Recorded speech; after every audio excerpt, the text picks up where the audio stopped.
to judge you. I don't have time for that. I really don't. I have too many problems of my own. Right. And I have things I have to worry about. But, if it helps somebody just by calling and, hey, man, sure. Will I answer every time? I don't know. If I see it, a lot of times my phone's on silent. Yeah, he doesn't answer my phone calls, so don't feel sad.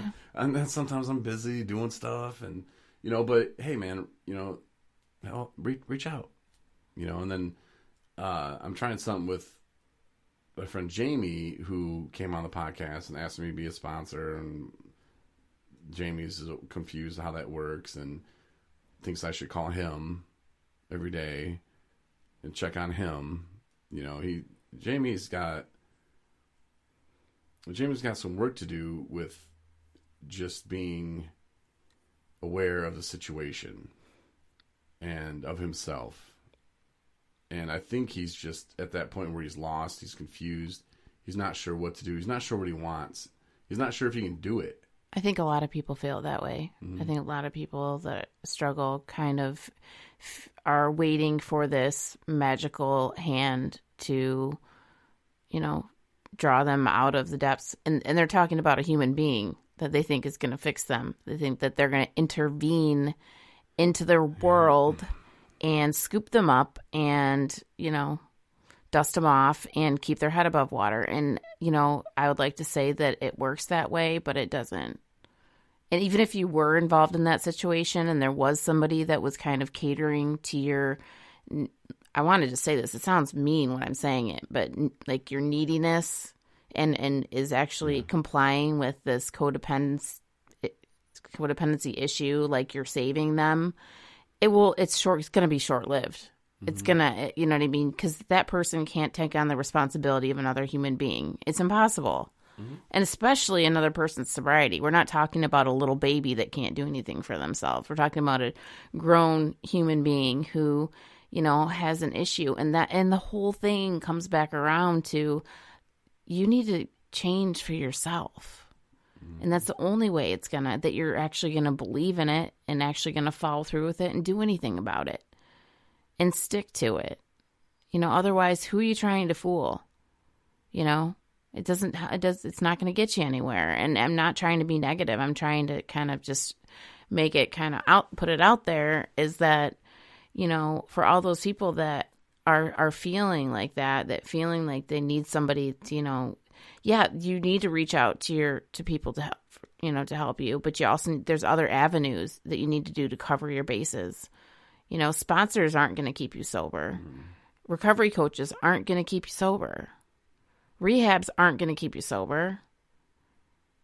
It's a matter of if you want to compile all those different things and pieces of those things to create a world for yourself. But at the end of the day, you're the one that needs to just not pick up. And how are you going to do that? Pray, talk to people, ask for help, not just from one person. Just be involved in your own recovery. Yeah. I don't know what people's purpose. Everybody has a different purpose. And, people, we want to feel important. We want to feel like we have a purpose. We want to feel like we matter. And I don't know what it takes. It's something different for everybody. Mm-hmm. But have a heart-to-heart with yourself. Go for a drive and just say, what do I want? Make a list, things you want. How are you going to get there? Okay.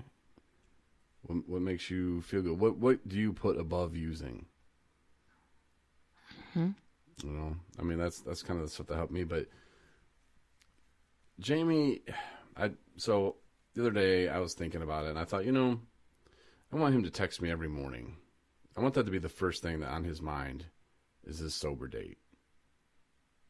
I want him to text me every morning and tell me the last time or his first day clean. And he's like, all right, man, and it was the 28th. Or no, 23rd. Yeah, no, today's 29th. So it was the 23rd of October. I'm like, all right, cool. That's all I need. You don't need to go into a conversation with me. Just boom. He did it one day, and then I didn't get nothing. I'm like, bro, I don't know. I thought that might be something that would kind of motivate him starting the day, already thinking about that was my first day sober, and I wasn't going to make him do it forever, but I mean, just if he really still wanted me to help him out a little bit, I thought, we'll try this. And maybe that was the wrong approach. I don't know. Mm-hmm. But, he's good at those excuses. Oh, well, I worked. And because he's the only person on this earth who's ever worked a job for over 8 hours. Everyone needs to find their way. Yeah. And I pray for him. I was in his shoes before, too. Mm-hmm. I mean, he's, like I said, and there's nothing against saying that someone's got some work to do and, a little ways to go. That's good. That's good because if he was just, and some people can, get it the first time. It's pretty rare, but some people can. But, it takes what it takes. And as long as you're learning along the way, pick yourself back up and let's go. Yep. And don't beat yourself up. Easier said than done. But, it starts again. Absolutely. Just don't quitting. Mm-hmm. So, anyway, shout out to Jamie. What's up? You should be listening. No. Shout out to Cam.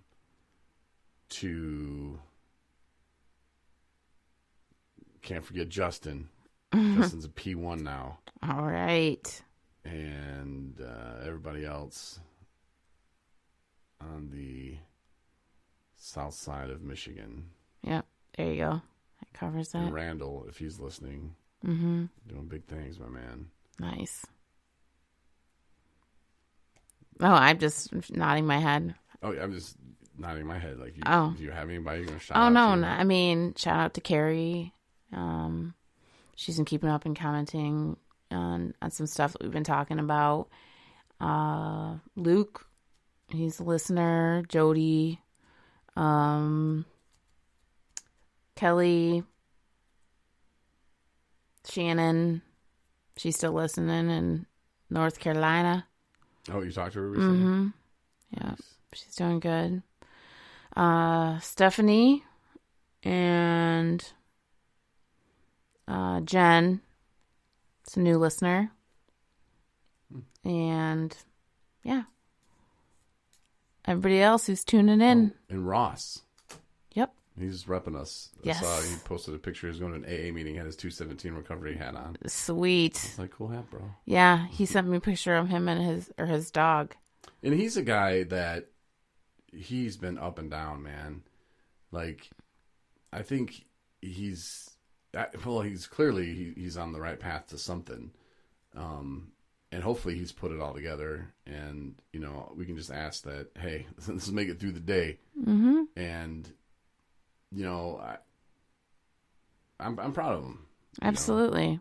No, I mean, I've known him for a little bit amount of time, and he's only shown me one foot in front of the other, and he was pretty straight up and hell bent about, I'm gonna do this. So more power to him, and I don't know. I don't think, maybe it started off as one of those, I have to, a lot of people start off that way. I know I did. It was kind of like, that's what I need to do to get through this mess. Where do I even start? And that was just for me personally, but a lot of people might have to start out that way. But, he started getting involved, and especially these days with the COVID stuff and finding meetings, it's hard. It's not as easy as it was, especially if you're not a big fan of Zoom, getting to meetings and getting involved in the community. Because that's one big thing, is being around other people that aren't drinking and drugging. Mm-hmm. That's huge. And that's a big piece of when COVID hit that messed a lot of people up, especially people new in the program. Because where do you go to meet people? There's nowhere to go, And what are you supposed to do? How do you get to know people over Zoom to really interact with them, elsewhere? Anyway, he did a good job jumping through those hoops and finding places to go, meetings and stuff. And, as far as I know, everything's doing well with him. And, yeah, so he's happy and hitting meetings and doing the thing. So congratulations, Ross. Yeah, I had a conversation at one point, and I was like, Ross, it's going to be one of two things, man. Either you're going to go back to using or you're not. Mm-hmm. And he's like, yeah, I know. And I was kind of unsure, you know. I mean, I think he wanted to, at that point, move forward with recovery, but I think he was still not really sure, maybe. But I think he kind of came to terms with with himself, you know, and the kind of relationship he wants in life with other people and the people that he loves is just, I can't be that guy who's drinking. I think he might have finally put that. I agree with you. Drink again. I agree with you because I actually had a conversation, you know, a whole conversation about this, and almost there was anger that came out.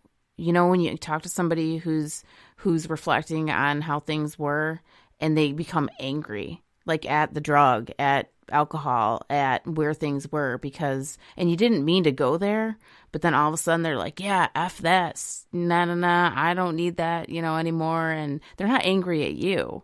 They're just, you know, making it clear out loud to themselves again, you know, I don't need that anymore. Like, I don't want that, you know, crap anymore in my life.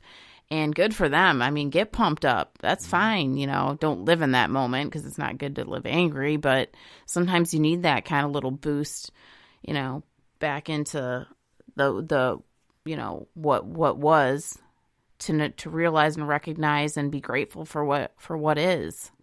And, you know, he's at that point right now. So, yeah, when you realize what you do want in life and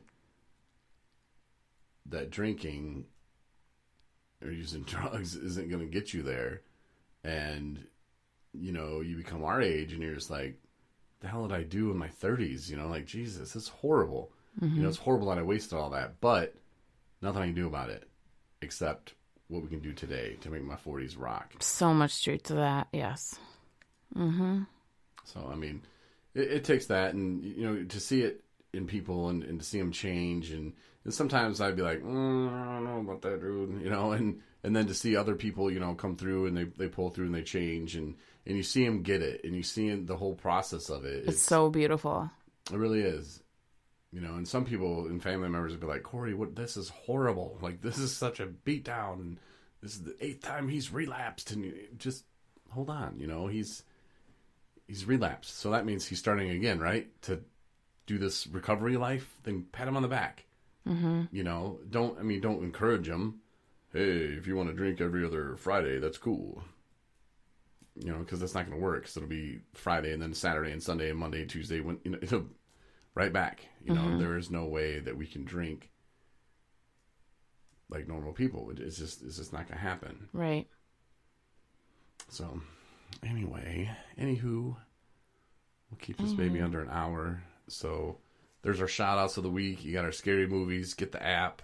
I mentioned that earlier in the podcast. We're on the iTunes store, the App Store, also on Google Play. And we post notifications to you to let you know, hey, go look at some stuff. That's right. And then look at our website too, 217recovery.com. It's a pretty good website. Pretty good little website. And look for that Amazon. Like I said, there's a banner at the top if you want to just set your stuff to that. And then everything you buy, like I said, doesn't cost you a dime, you know, but it'll help us and help us help people in early recovery. And then there's the items that we would like to take to treatment centers that if you could help us out with that would be super as well. Yep. And awesome. if you just want to donate $1 million, you can do that. You can write off 50% of your adjusted gross income, because we are a 501c3 nonprofit, which is recognized by the IRS, or some people say IRS. So we're good to go there. We'll give you our number, our EIN number, and you'll be good to go. Write that baby off. $1 million. Hey, the first person to donate $1 million, I'll give you an autograph picture of my cat and me and a hat. Wow. And a sweatshirt. There you go. Only to the first person who donates it, though. Okay. If you're the second person dropping the mill, you know, Right. maybe just a hat. Definitely not an autograph picture of my cat.